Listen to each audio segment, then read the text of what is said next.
Hey guys, this is Rakesh from Dev Simplified, and this video is all about resume building for freshers who are actively looking for a job. To be short and crisp, the first mindset which we should have while building our resume is I should know to sell myself within a page. On average, HR takes around 6 seconds to shortlist a resume. So we need to showcase our best within 6 seconds without distracting them with unnecessary information in our resume. So let me start with removing those unnecessary informations from the resume. Number 1. If you have written the word resume as a title in the resume, remove it out because it doesn't make sense. Number 2.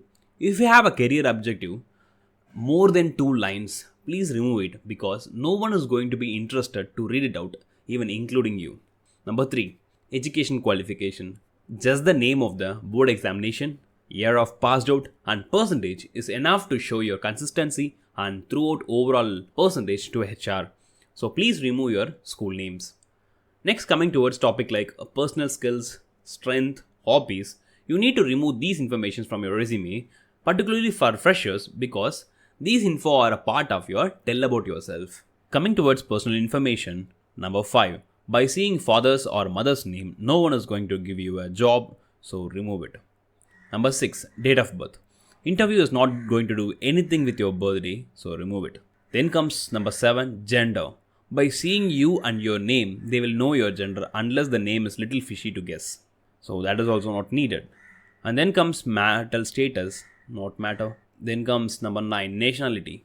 Nationality should be removed unless you are looking for a job in abroad. Number 10.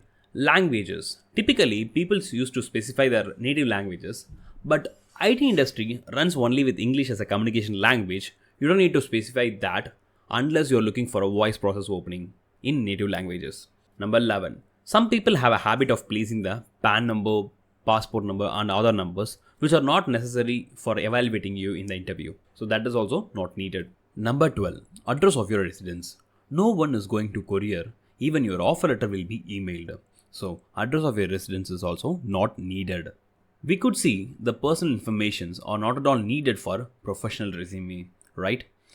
Number 13. Declaration. Whatever info we are providing in a resume, that must be true, so there is no need of explicit declaration at all. Finally, we have removed all the unnecessary information from the resume. And even I got your mind voice, so what else I am supposed to place in the resume, Rakesh? So let me go on to that path. Information such as phone number, decent mail ID, and LinkedIn profile with GitHub link to show your projects. Career objective. 1.5 lines of objective is more than enough because that gives a temptation for the interviewer to read it out. If you are going for an interview for a position of data analyst, just put on it in your resume like seeking for a position as a data analyst to utilize my skills for a significant contribution to the company. This one line or say 1.5 line is enough as a career objective. If you have any academic awards, certifications and paper presentation, keep it in a topic called as co-curricular activities. And if you have any certificates and awards related to sports and volunteering and symposium or any other technical awards, place it under extracurricular activities topic.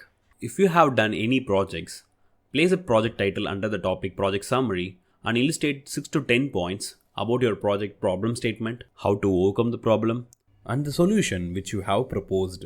Finally, we have built an optimized resume which clearly portrays what you are. For example, career objective will shows what role are you looking for, and then academic profile will clearly shows the HR what qualification you have and what are the marks you have scored till now. And then coming towards skills, it clearly shows what skill you have, and then comes co-curricular activities and extracurricular activities will shows your potential and abilities other than your qualification. Last but not least, your project summary will prove your potential as well as qualification. This template definitely going to grab the attention of our HR who is going to evaluate a resume within 6 seconds. In order to check the quality of this resume, let me use Naukri's resume score portal. I am going to upload this resume. Browse, upload. Open. 0% resumes on Naukri have a higher score than your resume. So once it is evaluated, it shows you the score. Boom, that's 83 out of 100. And still, it's a good score actually. If I include some more functional and technical keywords, obviously it will crosses 85 for sure. Thank you all. Have a good day.